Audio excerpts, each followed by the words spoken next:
Mes chers ambassadeurs et mes chères ambassadrices, content de vous retrouver. J'aimerais te poser une question et cette question, je vais y répondre pendant cette capsule. D'après toi, quelle est la différence entre aimer quelqu'un et quelqu'un qui te plaît? Quelle est la différence entre aimer quelqu'un et quelqu'un qui te plaît? Sais-tu pourquoi toi tu aimes quelqu'un? Sais-tu pourquoi toi quelqu'un te plaît? Tu sais, cette fameuse question qu'on se pose dans la relation, souvent au début, où on pose la question, pour quelle raison tu t'es mis avec moi? Et on s'attend à ce que l'autre nous réponde quelque chose qui va nous faire plaisir, quelque chose qui va nous mettre en valeur. Mais tu sais que lorsque on fait cela, en réalité, on est déjà en train de mettre une limite dans l'amour, dans ce qui fait que cette personne nous plaise. Et j'ai envie de te dire, c'est presque le début de la fin parce qu'on met déjà un point final par rapport au pourquoi du comment. Si jamais tu recherches l'âme sœur, que tu as été déçu par la relation amoureuse, sentimentale, que tu n'y crois plus, alors qu'en réalité, c'est ce que tu as toujours voulu réussir dans ta vie, eh bien, je t'invite véritablement à cliquer sur le lien dans la description qui va te permettre de réserver un appel stratégique avec un des membres de mon équipe ou sinon moi-même.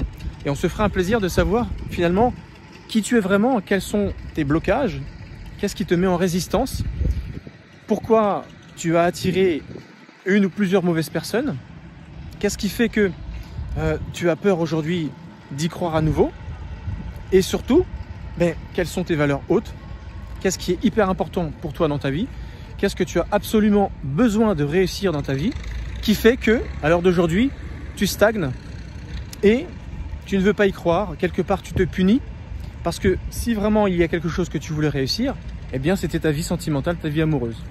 Après, pour diverses raisons, diverses situations que je t'ai citées, eh bien il y en a certains qui vont y croire, d'autres qui vont mettre le doute et d'autres qui vont mettre définitivement une croix dessus. On est tous différents par rapport à cette situation, mais une chose qui est sûre, c'est qu'on souffre. Donc si jamais tu veux savoir pour quelle raison, si jamais tu veux avancer, si jamais tu ne veux pas stagner, clique sur le bouton en bas de la description, je me ferai un plaisir de t'aider à essayer de dénicher toutes tes résistances, enlever tous tes traumatismes, les mémoires négatives qui ont pu te mettre dans cet état-là, essayer de te redonner une chance, en tout cas enlever ces mauvaises pensées que tu as en toi qui t'empêchent de voir clair et qui t'empêchent d'avancer dans ta vie. Tu sais, cette fameuse question qu'on te pose, mais pour quelle raison tu t'es mis avec moi? Qu'est-ce que tu as trouvé de bien chez moi? Pour quelle raison tu m'as choisi? À partir du moment où tu te sens obligé de donner une réponse, parce que tu sens un petit peu la pression de ton conjoint, de ta conjointe, et que si jamais tu ne donnes pas une réponse, tu as l'impression qu'il va te le faire comprendre, qu'il va te le faire payer, ou qu'il va remettre en question le pourquoi tu es avec cette personne. Il va remettre en question les mobiles, tes mobiles, qui fait que vous êtes ensemble. C'est une façon quelque part de donner une note à ta valeur. Et c'est pour ça que je te dis que c'est le début de la fin de faire une telle chose. Alors, est-ce qu'il ne faut pas répondre? Oui et non. Est-ce qu'il faut poser cette question? Oui et non. Parce qu'en réalité, si tu veux savoir si la personne t'aime vraiment, généralement tu le sais. Si tu veux savoir quelle est la nuance entre « elle me plaît, je l'aime », c'est ce qu'on va voir dans cette vidéo. En tout cas, si tu te sens obligé de répondre, c'est que quelque part, l'autre n'a pas compris qui tu étais et ce que tu avais comme sentiment pour elle. Parce que généralement, quand tu aimes quelqu'un, quand tu sais analyser la personne avec qui tu es prêt à faire un bout de chemin, c'est que tu as ressenti, tu es capable, grâce à l'intelligence émotionnelle, de comprendre qui est l'autre. Et qu'est-ce qu'il est là avec toi, qu'est-ce qu'il veut faire, qu'est-ce qu'elle veut faire, tu le sais, tu le ressens. Tu vois? Cette réponse, si jamais tu en apportes une, elle aura tendance à donner une limite, donner une note, et c'est pas une bonne chose à faire. Parce que du coup, on va se poser la question, mais pour quelle raison ce n'est pas un 10 sur 10? Et qu'est-ce qui explique qu'il manque des points pour arriver à 10 sur 10? Tu vois? Voilà pour quelle raison je te dis que c'est une mauvaise chose d'essayer de se poser cette question parce que généralement, on le ressent, on sait très bien ce que l'autre pense de nous et pour quelle raison on est ensemble. Parce qu'il y a une certaine profondeur qui doit naître lorsqu'on se met ensemble et qui est palpable en réalité. On le sait quand la relation elle est toxique, on le sait quand il y a des choses qui ne sont pas bonnes. C'est des choses qu'on sait. Mais si on a forcé la résistance, on a voulu aller jusqu'au bout, alors que peut-être on aurait dû arrêter parce qu'il y avait des choses qui n'étaient pas acceptables, ben c'est que quelque part, on s'est flagellé soi-même. Tu vois? Dès que tu donnes une raison, un pourquoi à la relation, c'est déjà le début de la fin. Hein? C'est comme si le compte à rebours était déjà lancé. Tu vois? Parce que tout simplement, quand tu aimes quelqu'un, la plupart du temps, tu ne sais pas pourquoi. Quand on te pose la question, mais pourquoi tu aimes un tel? Et on voit, et c'est là, en ce sens, qu'on ne se trompe pas, parce que ça se voit que tu aimes la personne, ça se voit que la personne t'aime. Mais quand elle te pose la question, mais qu'est-ce que tu aimes chez moi? Ah tiens, c'est bizarre, j'ai du mal à répondre. Il y a une raison, hein. Il y a véritablement une raison. Mais tu as du mal à répondre au tac, facilement. Parce que tout simplement, ce qui te plaît chez la personne que tu aimes, ce que tu aimes véritablement chez cette personne, c'est qu'elle te fait du bien. Elle te bonifie. Elle te fait te sentir bien. Rien que sa présence est un médicament. Tu te sens serein, sereine.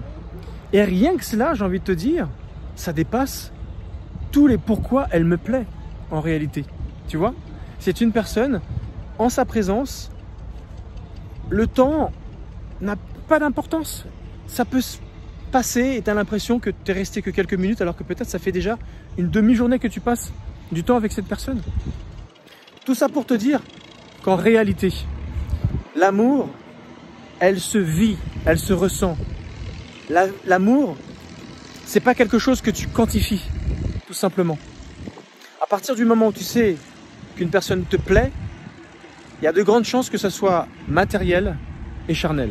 Bah oui, parce que si jamais la personne te plaît par rapport à son pouvoir d'achat, à sa richesse, à son statut social, son niveau de vie, sitôt qu'elle a un problème avec l'argent, qu'elle en perd et qu'elle n'a plus le même niveau de vie, il y a de grandes chances que ton amour pour elle, ce qui a été considéré comme de l'amour, ben, n'en sera plus.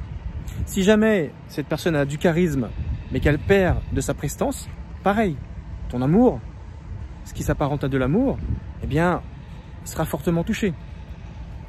Si jamais c'était par rapport à sa plastique, sa beauté, on sait pertinemment qu'avec le temps, on perd de sa fraîcheur. Donc ton amour, ce qui s'apparente à de l'amour, va perdre de sa valeur. Si jamais c'était quelqu'un de dynamique, quelqu'un qui faisait beaucoup de choses et qui te rendait service sur plein de domaines, mais il suffit qu'elle perde la santé et qu'elle ne puisse plus t'aider de la même façon, tu vas perdre ton amour alors. Ce qui est apparenté à de l'amour. Tu vois ce que je veux dire? Quand c'est difficile de répondre à la question pour quelle raison tu m'aimes, c'est parce qu'en réalité, tu ressens. Et que c'est passé par l'intelligence émotionnelle. Tu ne t'es pas posé la question, rationnellement parlant, pour quelle raison j'aime cette personne. Mais parce que tout simplement, tu as préféré profiter de sa présence et du bien-être qu'elle t'apporte. Et c'est en ce sens que tu sais pertinemment que c'est la bonne personne pour toi. Et que souvent, il n'y a pas d'obstacle, il n'y a pas de problème.